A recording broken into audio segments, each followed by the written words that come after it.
Nous menons cette étude dans le but de mettre sur pied un médicament pour lutter contre l'onchocercose humaine.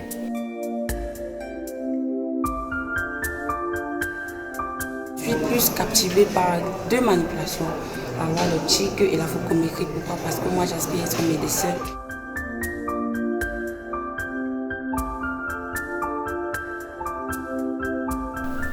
Yeah, with respect to the number of students, we have roughly 5,500, and I think the females, they're just about 20% of that number.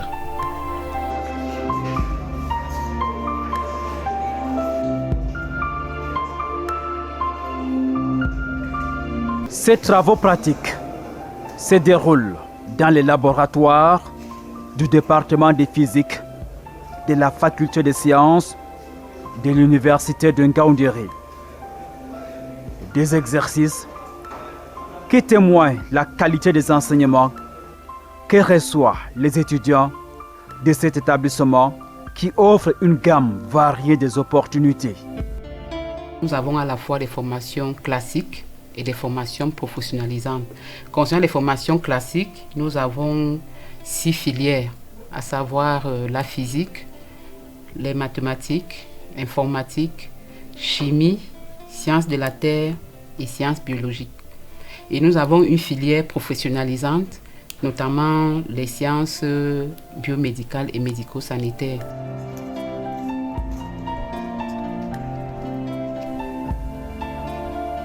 Dans cet établissement, les enseignements sont orientés depuis quelques années vers la professionnalisation. Cela résout l'équation un étudiant, une formation, un emploi. Parlant de la formation professionnalisante, notamment la filière biomédicale et médico-sanitaire, comme je vous ai dit, nous avons 3 spécialités. C'est-à-dire, à l'issue de leur formation, ils peuvent travailler normalement comme infirmiers ou techniciens de labo ou techniciens en radio-imagerie médicale. Ça, c'est pour ceux qui veulent être en privé. Ils peuvent travailler dans les hôpitaux, bien évidemment en rapport avec leur spécialité. Ils peuvent intégrer les ONG ou alors même devenir aussi enseignants dans certains centres de formation. Pour répondre aux exigences de cette nouvelle donne, un point d'honneur est mis sur les travaux pratiques.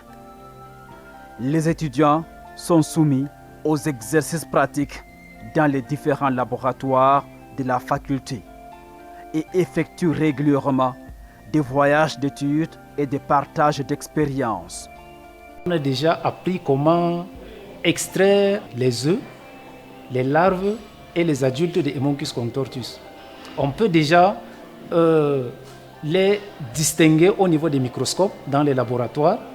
On peut les distinguer par rapport aux autres nématodes. Et à base de cela, je pense que déjà dans les laboratoires, on peut bien effectuer ce travail. Puisque à l'IRAD, je pense que c'est ce genre de travail qui s'effectue.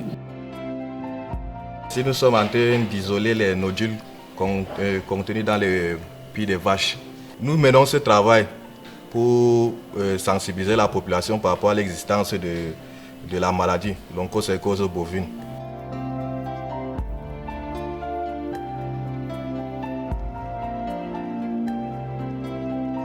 Depuis une dizaine d'années, nous avons entrepris au niveau de la faculté des sciences de faire l'inventaire de tous les lacs qu'il y avait autour de Ngaoundéré. Et à la suite de cet inventaire, nous avons eu des séances avec nos partenaires de l'Institut de recherche pour le développement, qui est un institut français. En lien avec eux, nous avons développé des actions, donc des programmes de recherche. Et qu'un programme de recherche qui consiste à faire le suivi de ces lacs-là. Et ce suivi a été décliné à travers plusieurs travaux de recherche qui pourraient intéresser des étudiants de niveau master et niveau doctorat.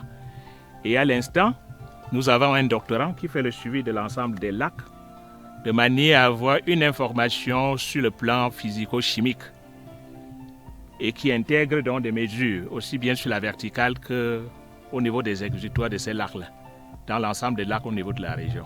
Quand on a réglé la bouteille et qu'on la descend à la profondeur voulue, en mesurant bien sûr sur la corde, on envoie le messager qui va actionner la fermeture de la bouteille. Et du coup, pap, ça piège l'eau de la profondeur voulue et on remonte cette eau. Et à partir de là, on peut prendre les caractéristiques de l'eau à la profondeur que nous avons échantillonnée. Ça nous permet de comprendre les phénomènes climatiques actuels, reconstituer le climat passé et prévoir ce qui pourrait arriver dans l'avenir. Donc on n'est pas tout simplement passif par rapport à notre avenir. Vous comprenez, aujourd'hui on parlait des différentes actions qu'il faut entreprendre vis-à-vis des changements climatiques. Ça part de toute cette science que nous faisons en amont.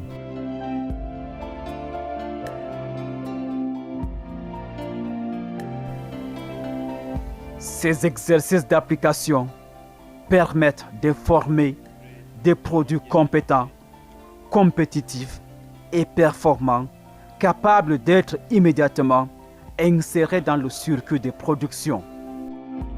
Les étudiants, lorsqu'ils finissent leur cursus en 3e année, sont aptes à concevoir des dispositifs électroniques de tous ordres. La particularité de l'université de Ngaoundéré est que ça a été la première université, surtout au sein de la faculté des sciences, à avoir un parcours purement électronique, électrotechnique, automatique.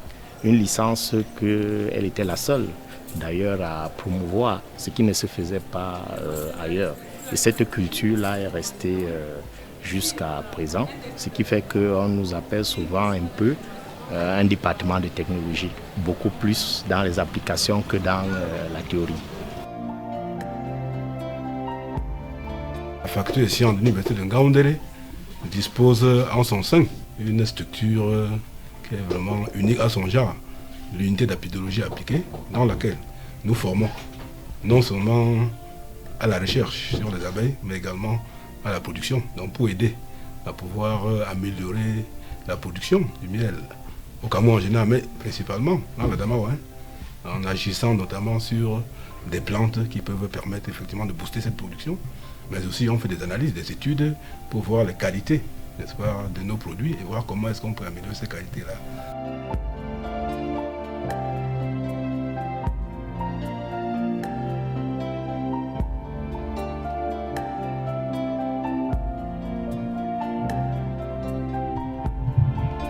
Dans le cadre de la lutte contre la pandémie, la faculté des sciences a riposté, notamment en valorisant les potentialités locales. Donc les produits que nous avons sont faits 100% Cameroun, en valorisant les produits de la recherche de la faculté des sciences. Donc notamment ici, vous avez la gamme des produits pour l'hygiène des mains. Là, c'est, bon, je ne peux pas dire une découverte, mais c'est une innovation parce que nous avons pu fabriquer du bioéthanol à partir de la mélasse de canne à sucre et surtout des ferments de bilibili, qui est le principal intrant dans la fabrication des solutions hydroalcooliques. Donc vous voyez là que nous avons notre canne à sucre, ferment du bilibili et puis d'autres intrants. On a donc la solution hydroalcoolique qui est fabriquée. Et à côté, il faut se laver les mains. Et ce que nous avons constaté, c'est que la plupart des structures utilisent le savon en morceaux, ce qui n'est pas recommandé. Donc nous avons plutôt donc fabriqué ce savon liquide, aussi avec des intrants locaux, et il est antiseptique en même temps. Donc c'est fabrication toujours fac science. Donc on se lave les mains avec et on se désinfecte les mains avec ceci. Et là, ça nous sert d'intrant. Et sachant donc que l'usage abusif des solutions hydroalcooliques peut assécher les mains, créer des problèmes dermatologiques, nous avons aussi, dans le but d'accompagner les mamans qui produisent ces huiles, nous sommes mis en partenariat avec les groupes de femmes pour les encourager dans leur autonomisation. Donc elles produisent en vrac ces huiles et la faculté les récupère pour raffiner et conditionner. Donc là nous avons l'huile de sésame qui a beaucoup de vertus, hein, au-delà des vertus thérapeutiques et aussi utilisée dans l'alimentation, beaucoup de vertus humaines. Nous avons ici l'huile de balanites, pareil, qu'on peut aussi utiliser en alimentation humaine ou en cosmétique. Nous avons là l'huile de moringa aussi, très riche, donc en alimentation humaine, qu'on va aussi utiliser en cosmétique. Et là, nous avons l'huile de ricin, Bon, les dames connaissent mieux parce que ça entretient les cheveux, les ongles, beaucoup utilisés en cosmétique. Donc tout cela, ce sont des produits que nous valorisons, que nous produisons et qui sont disponibles ici à la Faculté des sciences. Voilà donc un exemple de valorisation des résultats de notre recherche. Et nous comptons donc continuer dans cette lancée-là, encourager nos collègues à sortir tous leurs résultats du laboratoire pour qu'on puisse voir comment les valoriser et contribuer aussi donc à l'émergence.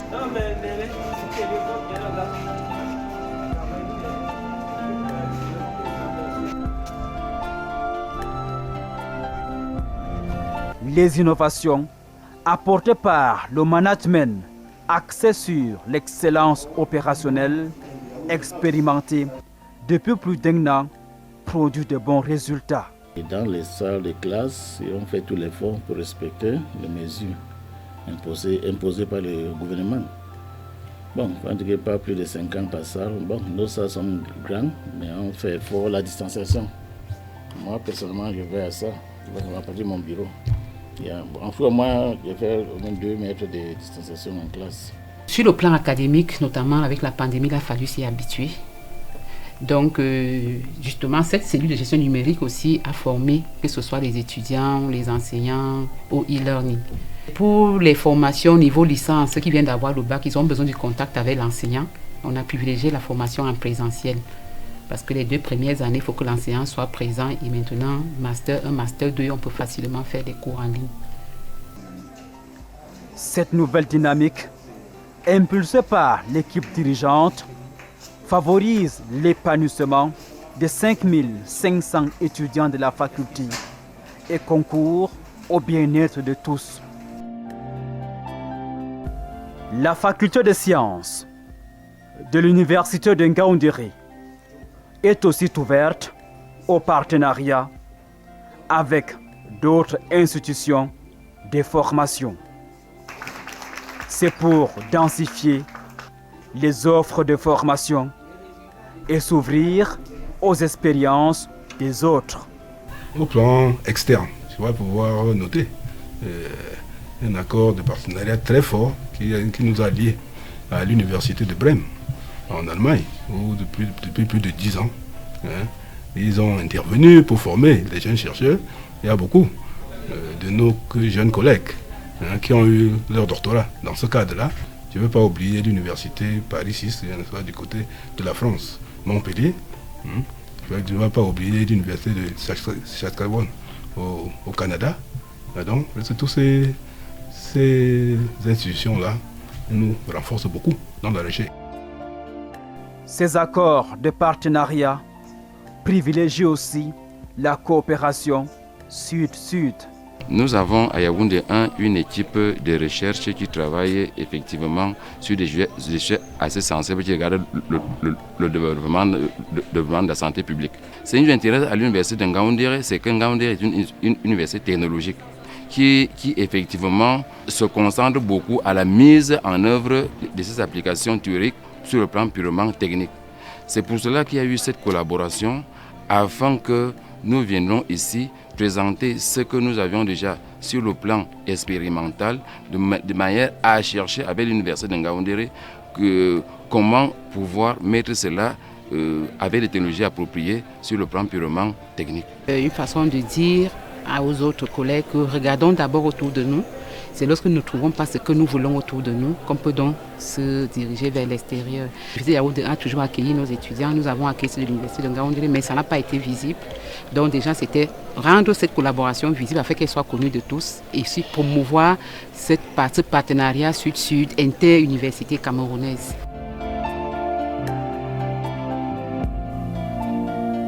Cette méthode d'encadrement traduit la détermination de l'établissement de mettre sur le marché de l'emploi des produits de qualité et compétitifs. Et cela passe par la valorisation des résultats des recherches. Il est question de sortir des laboratoires. L'objectif final, c'est que ces résultats, les résultats de nos recherches, atteignent les populations. Mais avant d'y arriver, il y a plusieurs étapes. Et vous savez que la recherche est à la base du développement. Donc les étapes, en fait, il faut sortir du laboratoire. Mais avant de sortir du laboratoire, la majorité de nos expériences se font in vitro. Et généralement, in vitro, les résultats qu'on peut avoir peuvent ne pas être semblables aux résultats in vivo. Et pour cela, donc, nous essayons de mettre sur pied un modèle d'études in vivo. Et nous avons déjà eu ce modèle. Et les résultats que nous avons obtenus avec nos extraits de plantes sont aussi prometteurs. La vision, elle s'arrime avec celle du ministère de l'Enseignement supérieur, notamment la professionnalisation des enseignements. Et notre cheval de bataille actuellement, c'est la valorisation des résultats de la recherche. Les enseignants-chercheurs ont engagé beaucoup de résultats. Certains sont valorisés, mais nous estimons que ce n'est pas assez. Donc actuellement, nous sommes donc en train de voir comment sortir tous ces résultats des tiroirs et voir comment les valoriser, bien évidemment, pour contribuer à l'appui au développement. Quand l'Université de Ngaoundéré validait son plan stratégique de développement, on a mis l'accent sur la professionnalisation et surtout dans les établissements facultaires. À titre d'exemple, la faculté des sciences. Au niveau universitaire, nous sommes bien placés de former la jeunesse qui sort et au-delà de ça peut créer des emplois ou bien ils ont s'intégrer dans les structures qui peuvent nous permettre de mieux produire dans les différents métiers. La faculté des sciences de l'université de Ngaoundéré est ainsi engagée dans la professionnalisation des enseignements. L'établissement ambitionne transformer la société par une innovation continue à travers la formation, la créativité et l'entrepreneuriat. L'objectif final étant l'employabilité des produits formés, qui est aujourd'hui l'un des credos que prône le ministère de l'Enseignement supérieur.